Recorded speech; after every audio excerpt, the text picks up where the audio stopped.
You're watching WFWA, PBS, Fort Wayne.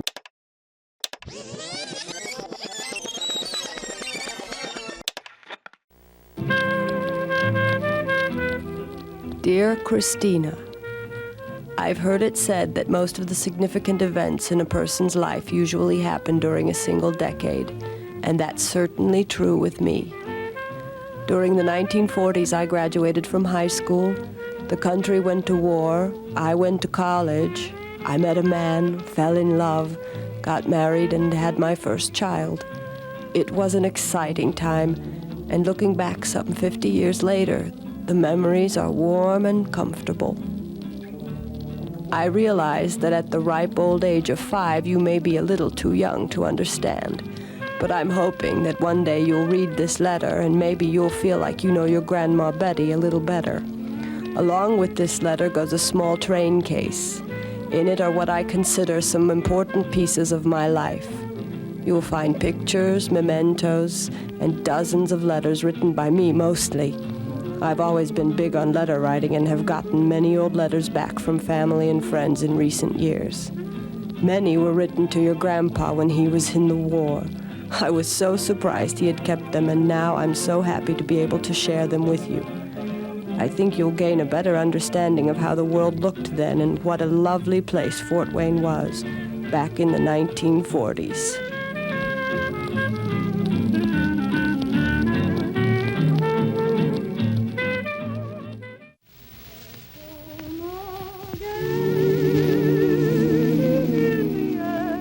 April 10th, 1940. Dear Aunt Alice, I'm listening to Hoosier Hop in your honor and trying not to think about what I have to do at school tomorrow. A bunch of us seniors are filming an actual movie. It's supposed to show the proper etiquette for boys and girls, and I play one of the lead girls. I'm so nervous, I know I'll never get to sleep. The movie is silent, so I don't actually have a speaking part, but it's important just the same. I always dreamed of being a movie star like Carole Lombard. This may be my big break. Let's hope I'm not Stinkeroony. Well, gotta put up my hair. At least I'll be beautiful. Wish me luck. I hope you're coming to my graduation. Can you believe it? I'm almost finished. Love, Betty. P.S. If I don't make it as a movie star, maybe I can be on the radio. Well. Good afternoon. Good afternoon, neighbors. From your... I'd lay in front of the radio hour after hour listening to programs like the likes of The Shadow. What evils lurk in the hearts of men. The Shadow knows. And The Lone Ranger, Hi-Yo Silver. And then there was Henry Aldrich. Coming, Mother. And then Gangbusters. You hear the chains clink. And then there was Fibber McGee and Molly, and his always full closet of stuff falling out of his closet. That was hilarious. And Digger O'Dell, the friendly undertaker. And then there was Baby Snooks. That was interesting. Charlie McCarthy, and Edgar Bergen and Charlie McCarthy, I should say, and with Mortimer Snert. And those were a fantastic program. And of course, we can't leave out Jack Benny with Mary Livingston in Rochester. And every Christmas season, the tree would go timber and all that. And then Gene Autry. I'm back in the saddle again. Those were the days, listening to radio programs. And one was real scary. It was called Inner Sanctum Mysteries, with the squeaking door. And they always opened the door at the beginning of the program with rusty hinges and closed the program by closing the door. And Tom Mix at 5:45, and it was just like kids do with TV today. We'd lay there and listen to the radio shows. Jack Armstrong, the All-American Boy. What was the guy on Sunday night? My dad never met Walter Winchell. We got more information from Walter Winchell than from any other source, I think. Yeah, we never missed his show on Sunday night. The hit parade was wonderful. I was on Saturday night. Boy, we dropped everything and listened to the hit parade. Fibber McGee and Molly, and Amos and Andy, Lowell Thomas for the news and things like that, you know. Everything had a tinge of patriotism. The standard radio shows, you know, all of the wonderful, wonderful programs I grew up with, whether it was Lux Radio Theater or I Love a Mystery or the wonderful Fibber McGee and Molly kinds of things, you know, my entire week was punctuated by radio listening and imagination as I sat there. And we always waited for Fibber McGee to open the door of his closet and everything come crashing out. Phil Spitalny and his all-girl orchestra, and Evelyn with her magic violin. A couple of times I remember when the radio went on the bum, and we were lost because we didn't have the money to have it fixed right at that time. A tube would go out or whatever, and we'd always be so happy when if we'd get home and the music was playing because we knew the radio was back on.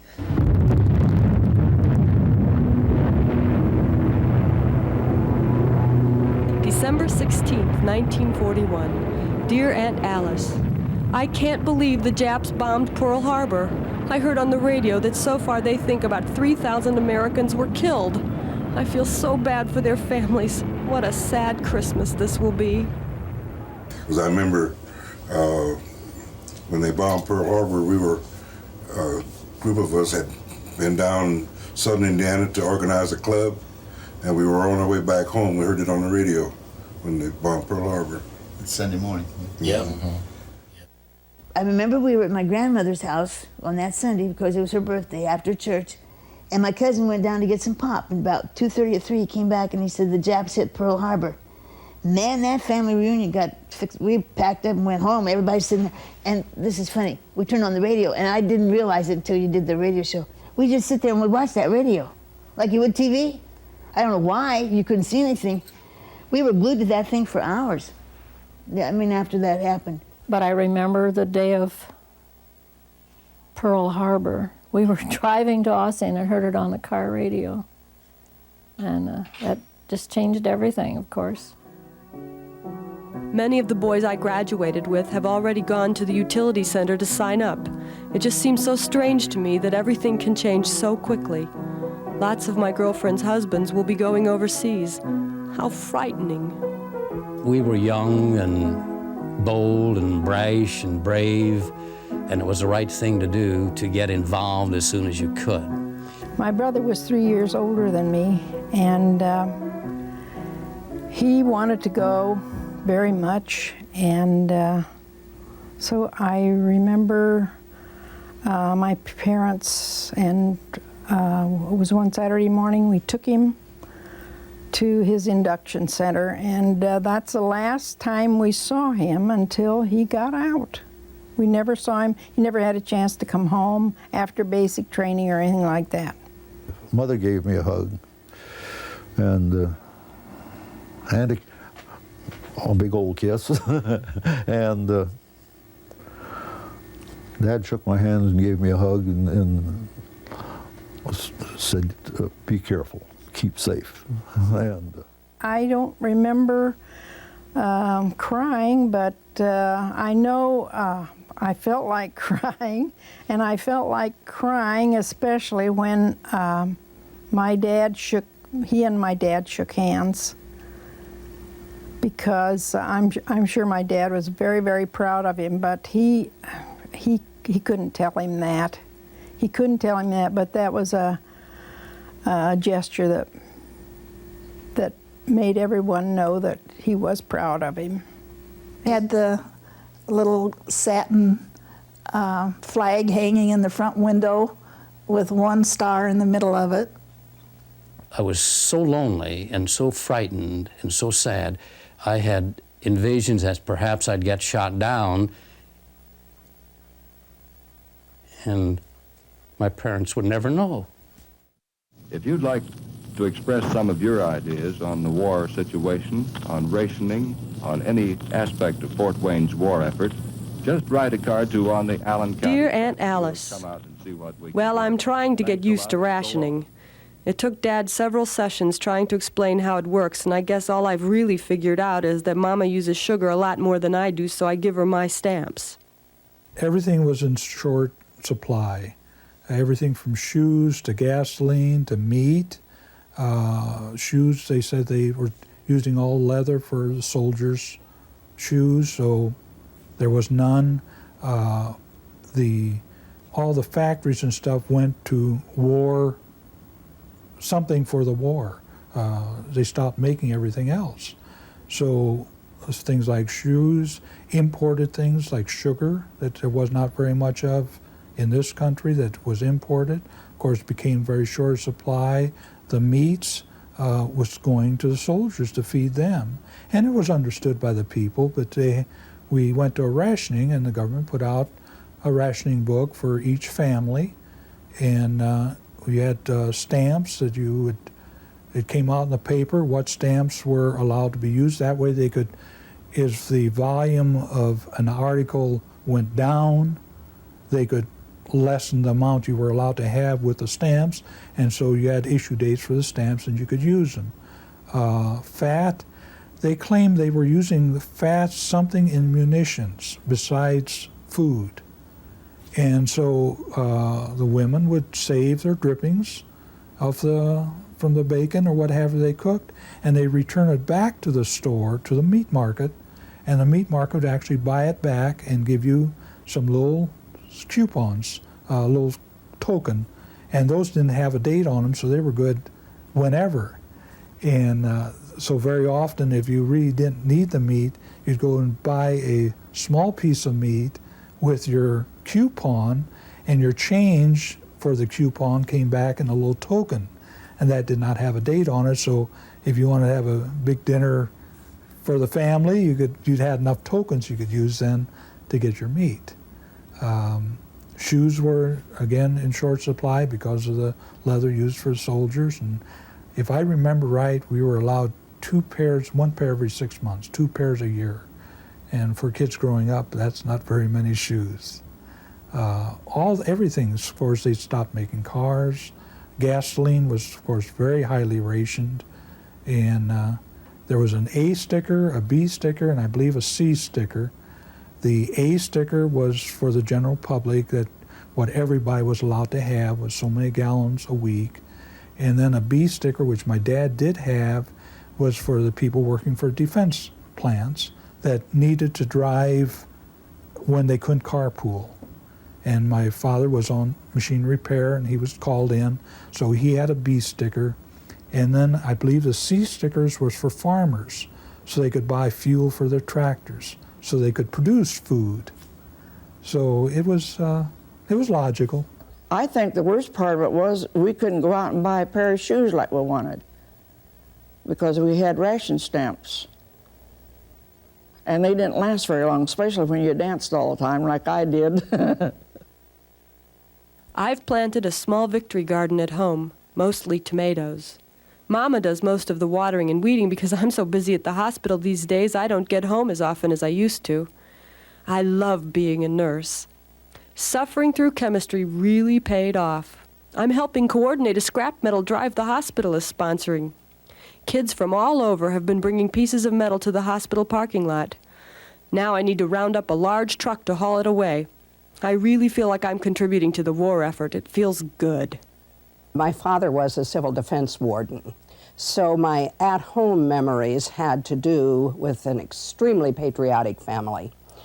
We saved everything that had to be saved. We used our stamps wisely, our rationing stamps wisely. My father checked the block during blackouts at night, and I remember his helmet well.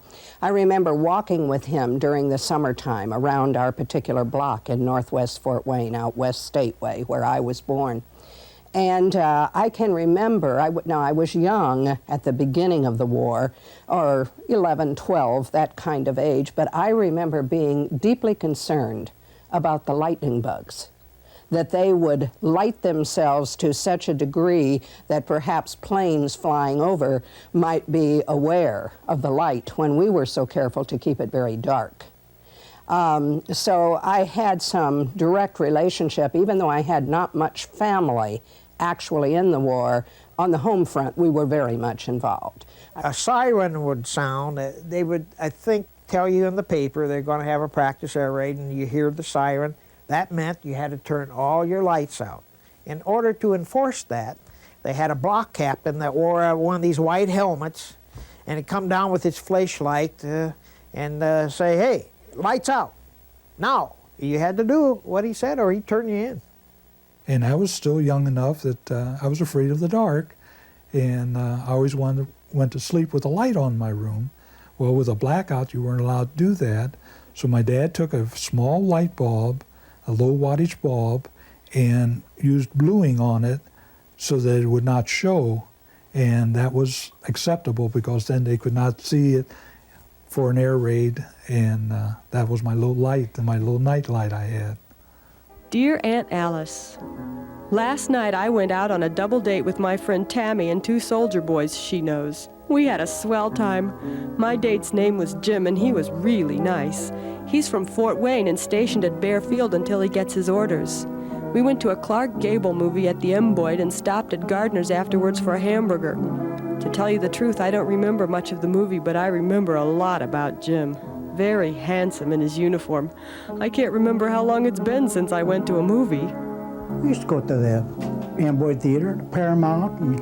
A bag of popcorn, a box of Milk Duds, a cereal, Fu Manchu or Jungle Girl, the newsreels, coming attractions, a cartoon or 2, and a double feature. From 12 o'clock noon until 6, my life was on Wells Street in the theater. And of course, the movies were wonderful. They were wonderful, particularly those that had the World War II theme. Every Saturday afternoon, the Indiana Theater on Broadway, of course, they would have double features.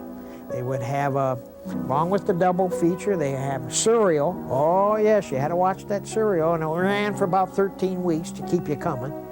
And of course they have a newsreel, about a cartoon, maybe 2 cartoons, and maybe even a travelogue. We didn't go to the movie by the name of the title. Where are you going tonight? We're going to see Clark Gable at so-and-so, at the movies. We always knew who we were going to see, but we didn't know what they were playing in, see? We're going to see Spencer Tracy or Betty Davis, One thing I did notice that's new since the war, at the movie the colored people had to sit upstairs in the balcony. I was talking to some of the brothers, and they was talking some of the problems that they had because they'd been there about 6 weeks before I did, coming into downtown Fort Wayne for entertainment for a movie or going to a bar or something. So big old bad me, I suggested, well, let's form a committee of 20. We're going to the movie this Friday night. Told my commander what I was going to do. He says, which one you going to? I told him. He said, well, I'll have some of the white officers down there when you get there. Sure enough, we went to this theater on Jefferson.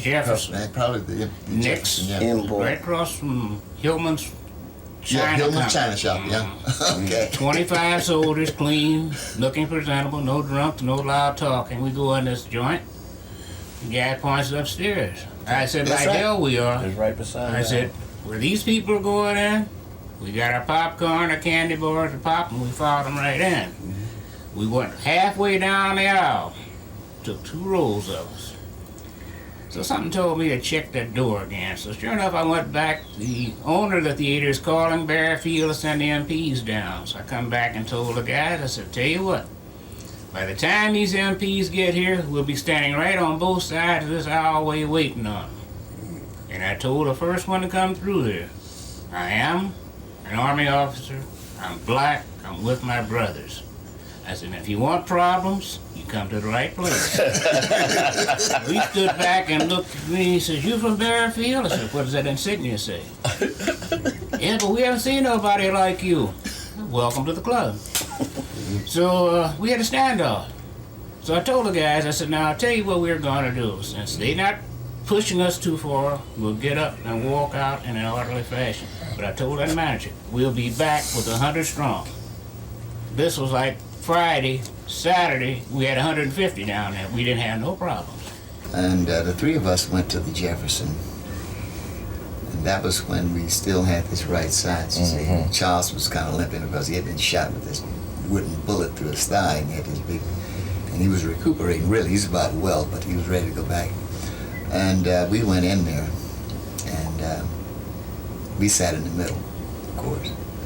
And this little usher, little fuzzy-faced rascal came down, and he says, "You guys got to move." He says, "Where are you going to take me?" He said, "Well," I said, "you got to move to the other side." He says, "Well," I said, "I'm getting ready to go someplace and to do some fighting for you while you're staying here, telling my people what to do." He said, "I suggest you get out of here, leave us alone." And we sat back down. We didn't go leave him. So the manager, I guess, decided to leave us alone. Well, Wilma Martindale of Warsaw, Indiana, is one of our winners. She quotes from her brother, who she says has always been a homeboy, and when cookies arrive, it's like a visit from home. He says when word gets around he's received a box from home, his tent is full. But that doesn't worry him, though, because when any of the other fellows get a box, he gets his share, too. But he writes it makes the boys feel more like fighting for their country when they feel someone cares for them. Then Mrs. Robert Carson of Angola, Indiana, sends an interesting letter. Her brother, who's in naval training, writes that often he's wished he had a homemade cookie to eat because, after all, when he was at home, he could go to the kitchen for a bite between meals anytime. He hastens to say that the meals he gets in the Navy are really swell, and they can go to the ship's store for candy bars and so forth, but those things can't take the place of Dear Jim, I hope these cookies make you feel a little more at home down there at Camp Polk. They're your favorite. I feel like writing you all the time. I miss you. And even though we've known each other only a few months, I feel like I've known you all my life. Tammy got a V-mail letter back that she sent to Artie over in Germany, marked missing. She's so scared. We're hoping it was a mistake. I know you're anxious to put your training to good use, but I'd just as soon you stayed stateside. Of course, I'm selfish. I'm so proud of you. I know you're going to help win this war. Please be careful. I'm praying for you. More cookies on the way. Love, Betty.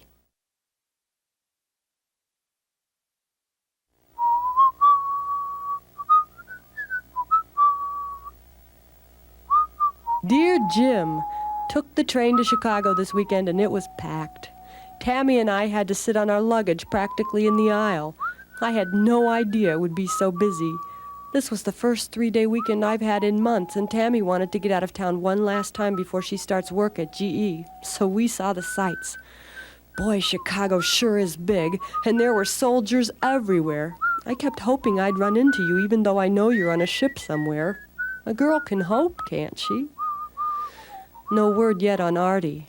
I'm glad Tammy got that job. It'll keep her mind occupied. Just about every woman I know is working in defense plants now. I think that's swell. Anything we can do over here to make your job easier, I'm all for. My husband tells the story of his sister, who is some 10 years older than he, right out of high school at that time, or not long out, put on her coveralls and covered her hair and went to General Electric and became one of those women on the line. And that was a totally, women out in the workforce, that whole kind of involvement was new. I'm certain that some of my classmates' mothers became involved in that way. Mine did not. But it was very, very different for women. I think it was very good for them, of course, as we would understand, but it made a difference in women. They felt very much a part of the whole American scene, I think. Just as they may have gotten the right to vote some years before, but some other kinds of rights of involvement came with the war. Their importance, I think. They were more than just the girl that was left behind. I said, I'm going to go to town. He says, what for? I said, I'm going to Fort Wayne to GE and get a job. So I took my car in town, parked in the parking lot, went down to the Snug restaurant and jumped on the red, white, and blue Victory bus and came over. They dropped us off right at the GE on Broadway. And I walked in, and there was a lot of people there for jobs. Walked in, filled out your application, and they hired me and took my picture and said, start tomorrow morning at 7. I worked in a defense plant, had been Horton's, and I think they made conventional washers. And I visualized tracer bullets. It was sort of an unwritten law, but as soon as you got married, because I remember one girl came down to the store and she said she had a chance to marry this guy, but she had this good job, And she didn't know whether to marry him or keep her job. because if she got married, she had to quit her job. After you got married, you didn't work. It was a sign your husband couldn't support you. The only way you could quit in a defense factory is you either was going to service, you were going to college, or you were going to die. Now that's it. If you quit with no other reasons, out you went. You couldn't work for 8 weeks. And that held true. It didn't make any difference if you quit any place. The government said if you quit and you don't have a legitimate reason for quitting, you don't work for 8 weeks. It was a penalty. Things had changed drastically at that time because there was a large influx of help from the South, workers from the South, that come in to work at the factories, because about that time was the first time that the local manufacturers had hired blacks as laborers in the factories. We had women working in there as cleanup people and elevator operators. Dear Jim, well, it's Saturday morning and Mama and I are going to catch a streetcar downtown and do some window shopping. We could drive, but the streetcar is much more fun, and besides, gas is at a premium these days. Oh, streetcars, they were fun to ride. In the summertime, the windows would be open. We didn't have air conditioning, you know, so you could hear everything going on outside, and they chug along. And when they cross over at crossing, you know, you could feel all those tracks. And they were fun, and it was just peaceful, except for here, you know, on the track. And when they get to the place where they'd stop and you get off, oh, I wish we had them. Up on Broadway, speaking of the buses and trolleys, at 3:30 in the afternoon, driving down Broadway, there would be 18 or 20 of those buses in a line waiting for the day shift to get off. It was fun to ride a streetcar. It really was fun to ride a streetcar. Because the streetcar would wobble a little bit like this, and it only cost 7 cents to ride one. Or you can get a pass for all week for $1 and go anywhere you want, as much as you want. And once in a while, Mom had a lot of shopping to do, and we'd get one. And I would borrow it and just ride around all Fort Wayne, see places I never saw before, and just enjoy it tremendously. And they had wicker seats in there, beautiful wicker seats. And as they got to the end of the line, the conductor would pick up his equipment, the fare box, and disengage his end and walk to the other end. While he was doing this, you flip the seats to face the other way, and then go back on the other route. I was going down the track. Now there's only one person on the car. I was always lucky. And I was going, and the streetcars weave. They weaved, you know, they just weaved normally. And so I was going around the corner, and I went a little too fast and broke the trolley pole right off up at the top, right on the top of the car, you know. And so I told her, I said, well, I'll be right back. So I was going to go in, call him up, and tell him what happened at the transit office. And he said, well, I'll tell you, the guy that was in there said that he used to work for the transit company. And he would do it, but he wouldn't be insured. So he told me exactly how to climb up there on top of the streetcar and don't get electrocuted and tie the pole down, see? So I says, oh. I says, well, I think I'll just go in and tell them what happened, figuring they might come out and do it, you know. So I went in there and told them what happened, and they told me the same old thing that he'd told me to do. So I went back out, and he'd done it. They wouldn't come out. They said I had to do it. And he'd gotten up on top and done it for me. Get 4 streetcar checks for $1 and go downtown. If you wanted to take a little extra trip, you would get a transfer so you could go farther for your money and then come back, you know. And we would go. Now, this was in the 40s. There was a whole lineup of dime stores down on Calhoun Street. And you would just make the rounds. You would just go through all the dime stores just for fun, more than anything else, and get weighed in front of at the Lincoln Tower. They had a scales out there. You'd get weighed. I don't even think you had to put a penny in that. Mm-mm. So, of course, Wolf and Dessars was the big meeting place and everything else. We hung around there a lot. We'd go to Walgreens and get a grape limeade in the summertime. It was great. And Wolf and Dessars had their tea room in the basement, not tea room, but their lunch counter in the basement. Sometimes we'd stop in there or go to Murphy's and get one of their donuts. Beautiful. It's a wonder we didn't all weigh 200 pounds. I can remember when black people couldn't sit down in the Walgreens. Now they're talking about integration and all that. That was after the war. See, that was after the war. See, before the war, that was not the case. Not the case. That was not the case before the war. See, Fact before the war, black people owned businesses all up and down Calhoun Street. Before the war. That's right. My mom and I used to get up and clean our houses up on Saturday morning so we could go shopping in the afternoon down at Murphy's and Grand Leader, and Wolf and Dessars was a wonderful store. It had the huge columns in it. At Christmas time, it was just so beautiful. It was elegant. That's what it was. And we would go to the tea room, which was on second floor or third floor, I can't remember, but that was our treat to ourselves for having a little bit rough at times. There was one black guy. His name was Sam Hort. He was from Missouri someplace. He was the only black guy in that whole school. But they were members of the junior branch of the NAACP.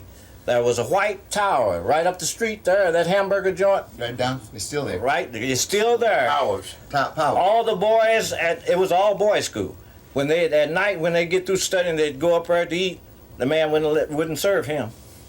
Well, I had an incident there too. And wait, before you get started. And you know what they did? One night they went in there, I was a part of it too. Me, Maurice, and Hilda's twin, Joe Lyons. Joe Lyons. We went in there and took up every seat, and we ordered milk and hamburgers. And the guy told us that we had to take ours out, and nobody moved. These white guys are mostly white guys. This is after the war. Yeah, this is after the war. And we did the same thing with Walgreens, but what downtown off of Calhoun was a Walgreens. They wouldn't, you go in and get a milkshake, you had to take that milkshake out. Yeah. And these same guys, what they didn't know, that the assistant manager of that Walgreens was going to school at Concordia. So he was one of us. He didn't let them know we were coming, and we did the same thing down there.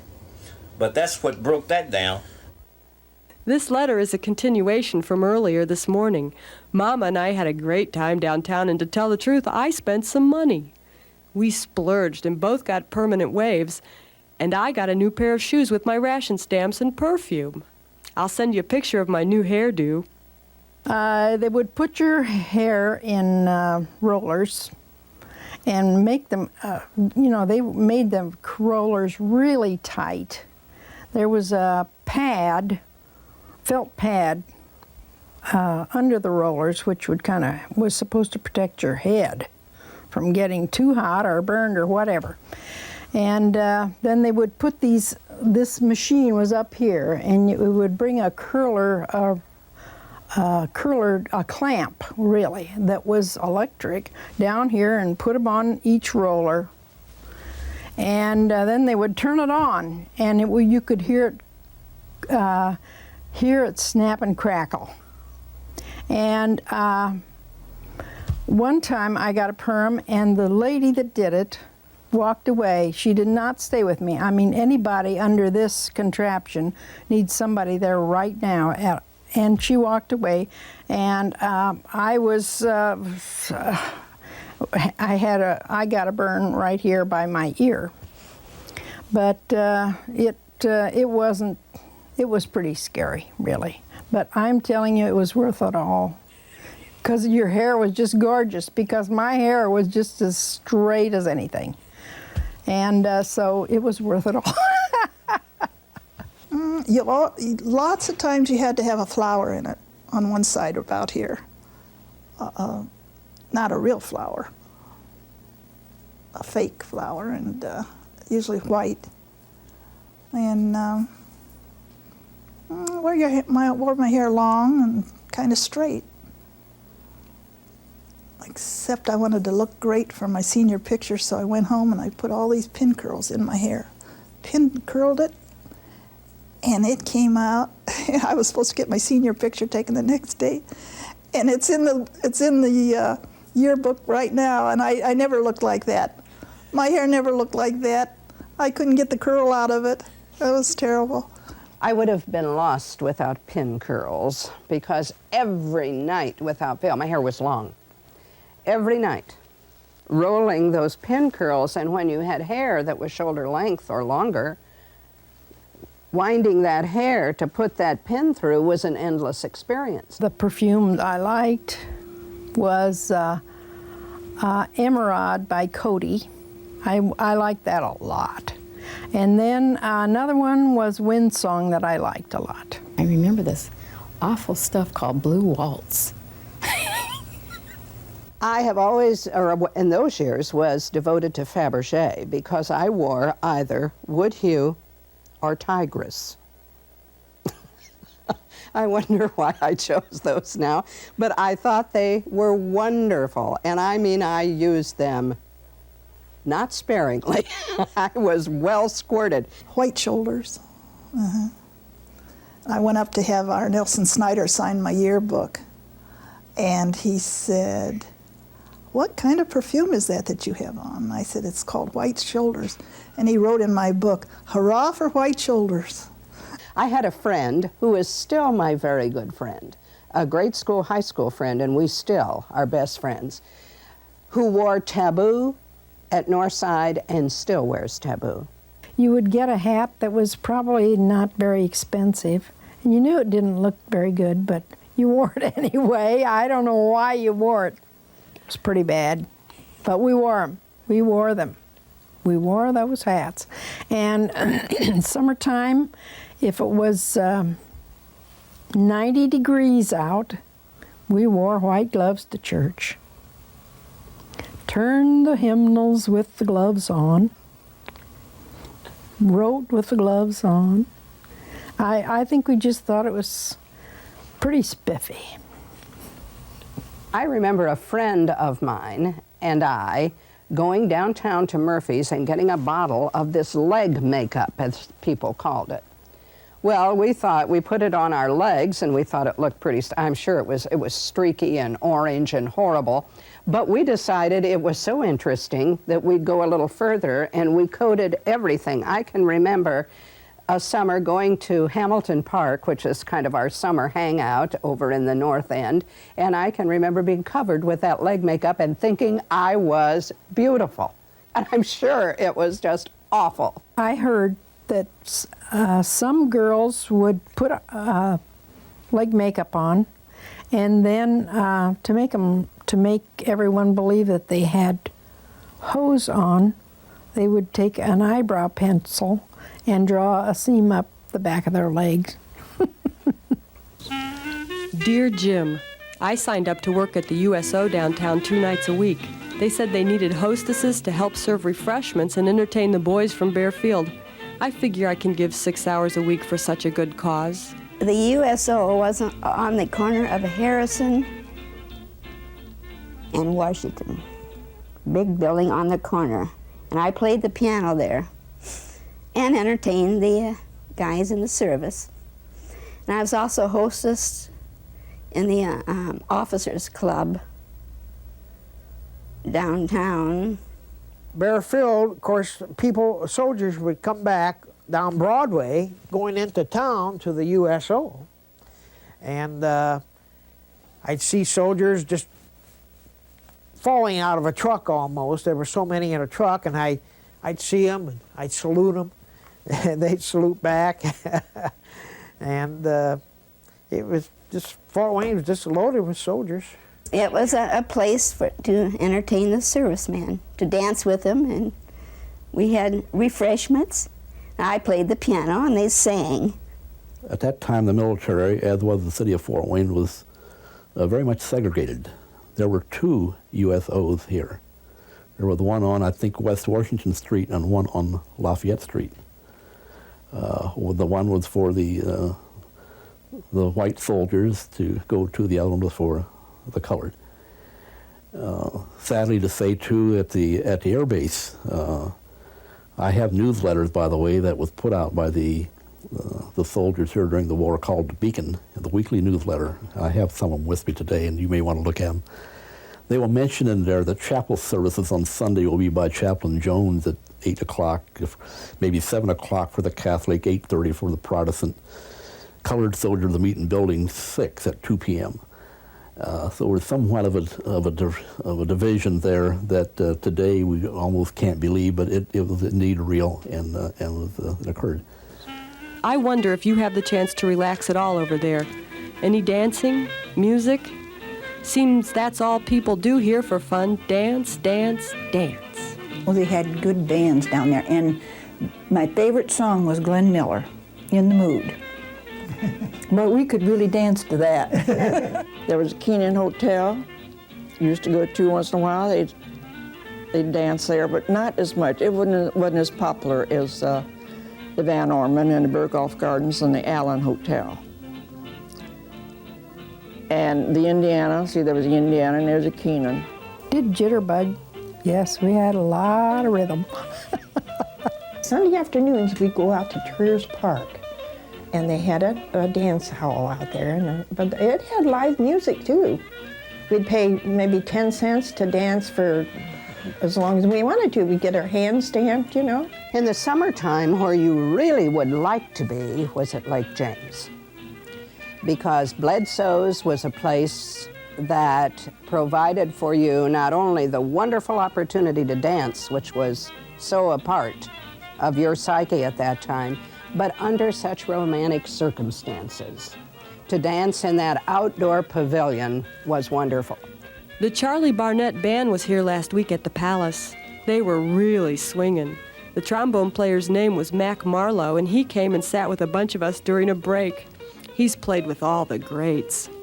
With Charlie Barnett, Woody Herman, Les Brown, Harry James, and after a while I was up at CBS doing the hit parade and Show of Shows. The telephone company used to give us a little date book, and I put in even the wages. As a matter of fact, Clark Terry and the others, when they narrated Duke, they mentioned what they got paid with. We got $50 or $60 a week. That was a lot of money. Oh, Harry James, Glenn Miller, Tommy Dorsey. Ted Weems was one. Let's see.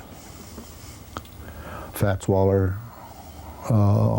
Stan Kenton was in the group. Of course, Glenn Miller and Tommy Dorsey. Spike Jones. He had to be good to play that bad. Of course, I said Les Brown. And, the Dorsey brothers. When they were together and when they were split up, they couldn't stand each other. And, of course, then Bing Crosby. And I don't know what band he played. He sang with some of them. Of course, Gene Krupa, the drummer, my land, he about knocked himself out. They had a lot of goofy songs in the 40s, like Maresy Dotes and Dozy Dotes. And they had Jeepers Creepers, Where'd You Get Those Peepers? And If I Knew You Were Coming, I'd have baked a cake. At the Palace Theater, and this is even in the early 40s, late 30s and early 40s, they had a stage show there. They had vaudevilles and that. The Paramount Theater had a stage, and they brought entertainment in. Big time. All the Duke black Ellington, entertainment. Count That was what Basie. they called big band air. Yeah. Who came here, and all the noted individual singers and outstanding people, they came here. And Peg Leg Bates and all those fellas that were great dancers and stuff. And we still had to sit upstairs. And we sat upstairs, and that was one of the things that they didn't like. See, and you could go down, go around to the back into the alley, and go backstage with the guys. But when you went into the theater itself, like Parker said, you went in and went upstairs in the balcony. That's right. Dear Jim, I'm beside myself with joy. I can't believe on this hot August day the war is over. No describing the feeling to think this was over, that all our sacrifices had not been in vain, that the boys would be coming home. When those airplanes, when I was working downtown, and the airplanes went over and threw those papers out.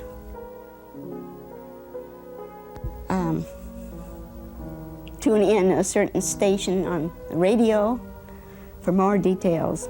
And everyone was shouting and jumping up and down and yelling, "Hooray, hooray, the war is over."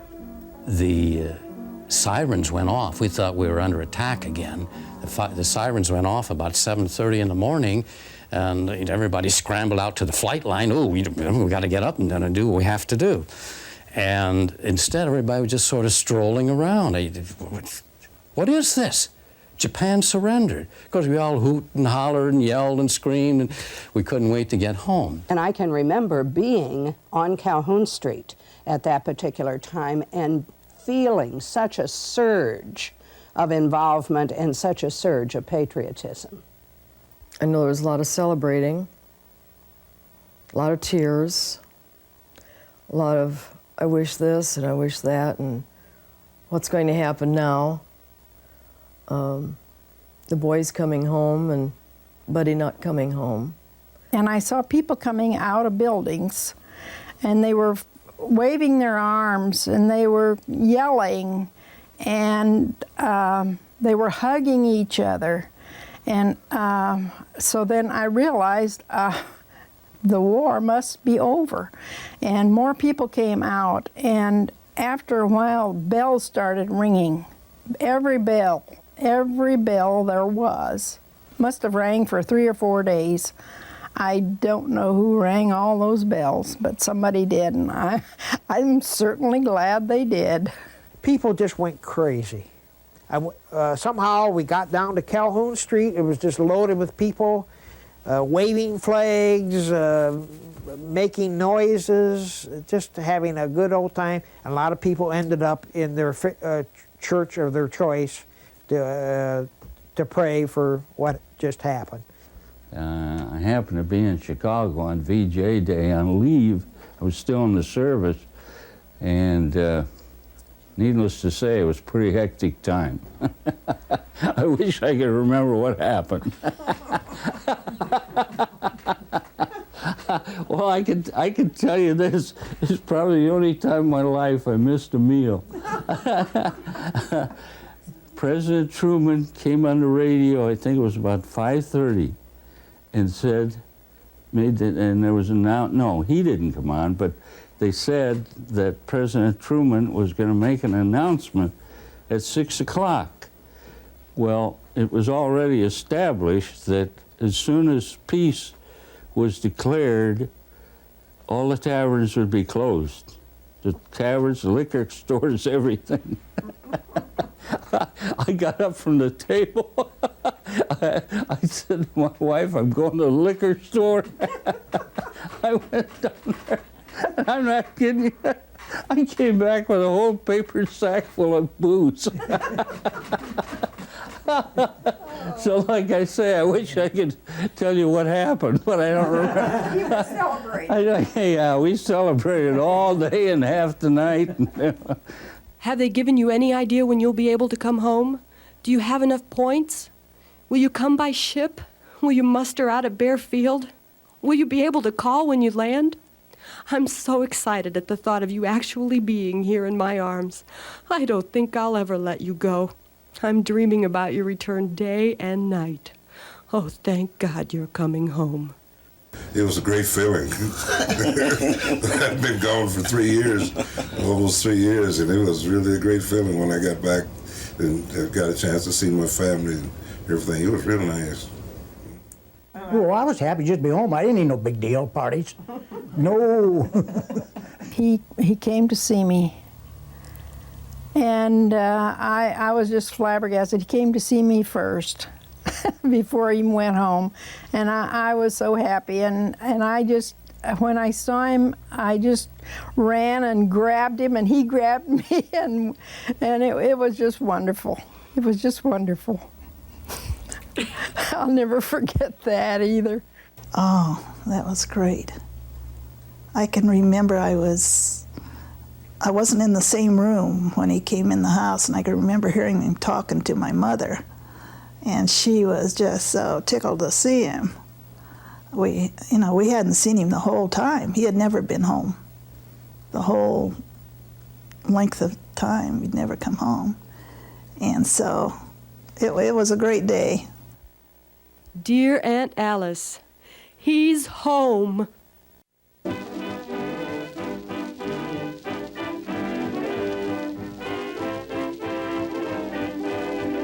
December 30th, 1945. Dear Aunt Alice, this has been the best Christmas. Jim asked me to marry him on Christmas Eve, and we've already set the wedding date for Valentine's Day. I hope you'll be there. We went downtown just before Christmas and looked at the beautiful Christmas light display Wolf and Dessauer is famous for.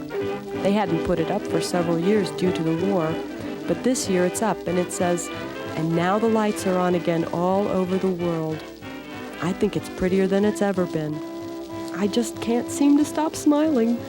See you in February. Love, Betty. I sent my wife a telegram on Monday, and I said, how about we see if we can get married this weekend? We did it. Needless to say, my mother-in-law wasn't too happy with me. And see, when the war was over, a lot of girls made their wedding dresses out of the parachutes. If they were marrying, an Air Force guy, they'd get a parachute and they'd make the dress out of that, and that was their wedding gown. The music was great, the flowers, everything. And I was waiting there for my beautiful bride to come down the aisle.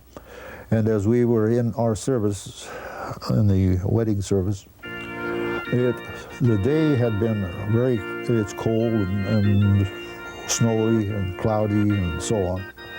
But they had during the wedding, after it was all over, we turned around and the sun came through the windows and just lit on us where we were. And I thought, that's got to be a good symbol.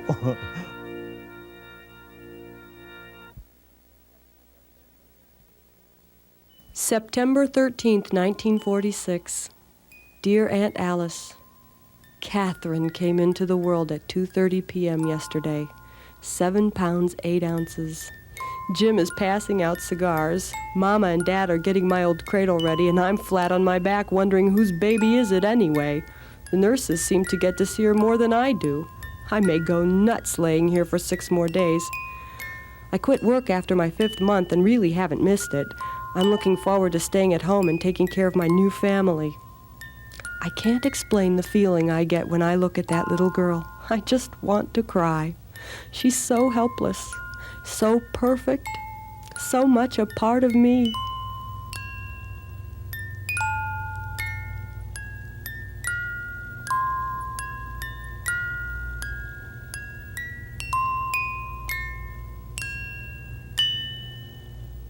July 9th, 1949. Dear Aunt Alice, Catherine is almost 3. Where is the time going? We had her picture taken on a pony yesterday. What the heck? We splurged. Live ponies that they brought door to door to get the parents to buy photographs. And they would come with the chaps and the cowboy hat and the kerchief and the gun and holster and get you all dressed up in this outfit and actually put the pony right in your front yard and take your picture and then try to sell the parents a set of the photos, of course, and what parent could resist? There is a family a few blocks away that has 3 children with polio. I'm praying we get through this terrible epidemic. So far, she's healthy, and we haven't been to Municipal Beach at all this year. They closed it recently, thinking that may be how the disease is spreading.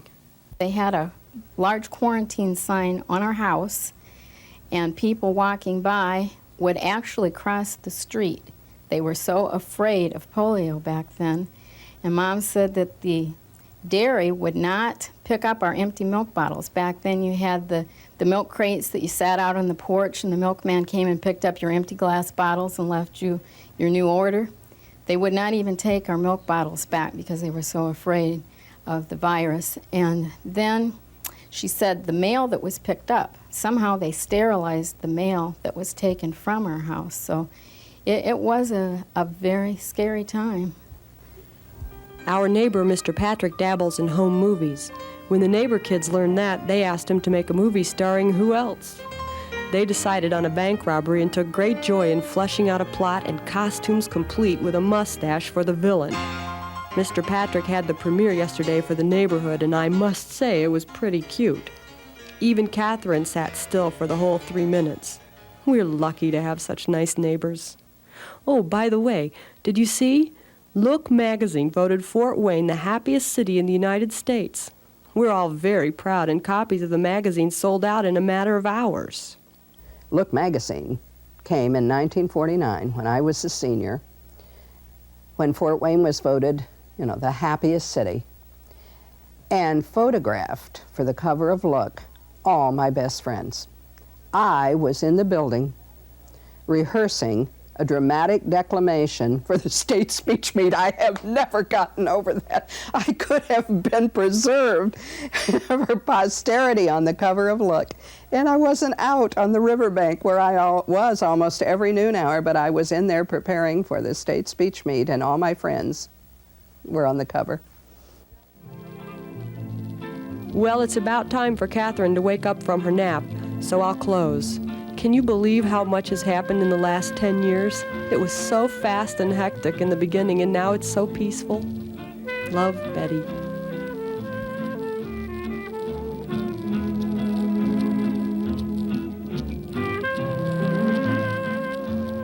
In this train case are some of the very best years of my life. Love, Grandma.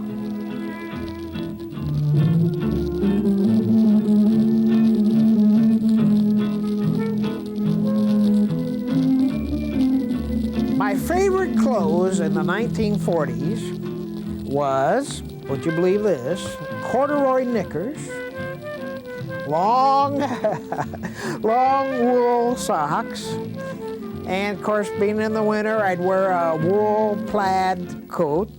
And to top things off, I had a brown helmet with goggles. And when I put that outfit on, I thought I could conquer the world. During high school, it was just normal hair parted, I guess, you know. When I got older, I don't know when, just exactly when I did, but we were early married years and things, had a crew cut. And now I part it down the middle. Do you remember what you wore in the 40s? Oh yeah, everybody wore zoot suits. That was good about that. Well, you know, just before the war opened up, the guys were getting into the long coat. Your coat had to be down. The suit was down your knees, past your knees, and the pants. You had to zip your pants up to get in at the knee, at the bottom, socks off. At the bottom and the knee. Now I want you to know I was from the East and we didn't wear that. And they had chains that hung all the way down. Melvin Gray was the man for I remember Melvin Gray. He had a hat on. Had all them narrow mustaches. With a brim on it. Yeah, it was at least long side. How wide was Melvin Gray? About 6 inches. You gotta be kidding. 6 inches. No. Tell him, Parker. Wider.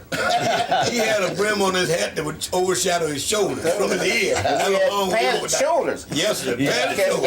Everybody had the padded shoulders. But what was unique about it, the way he used to shave his mustache. And then he would have sideburns. He'd have velvet lapel on a suit, you see, and his suit coat would look almost like today's overcoat, you know. And the pants would be way What up about to the your, color of the car? Pants would be all the way up to your chest. Yeah. Tell me about the color of that car. You need suspenders to hold them up there. The suspenders, you can put them on a dial now. If they don't hold the suspenders way up on your chest. Oh, yeah. What about the color of the car? Well, he had all kind of funny car. He went to, when Melvin went into the service with us, he was so outstanding in his dress that everybody on the post wanted to have their picture made with him. Generals, the colonels, everybody. He was the only guy in the service that could put on his civilians. Everybody else sitting there at home. He had kept his with him, put on his civilians, have his picture made with him, you know. And he actually had a chain. I'm talking about a key chain thing that he could skip rope with. You know, he could jump in and out of that chain walking. I mean, he was quite a character. Too. He was a good fighter. He was quite a character.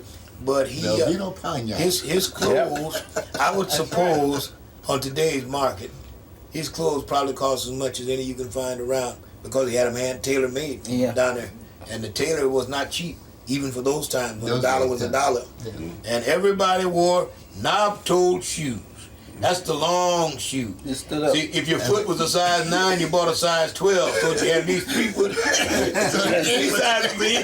Straight up.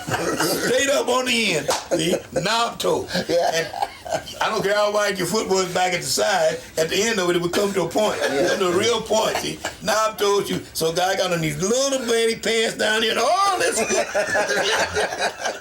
Mares, he dotes and dozy dotes, and little lambs, he divey, a kiddly divey do, wouldn't you? That's all I remember. Well, looks like we might have a mite of time for Debonair's encore. And it seems to me that a number with the label, I Remember You, would do nicely. Boys?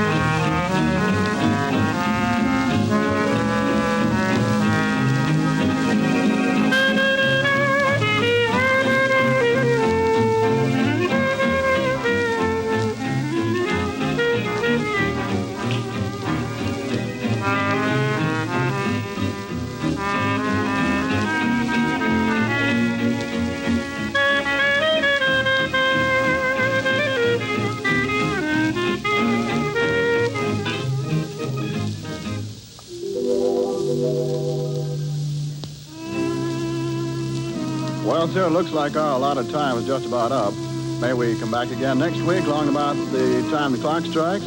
Mary Burghoff and Cliff Garfield will be back to sing for you, along with the Debonaires.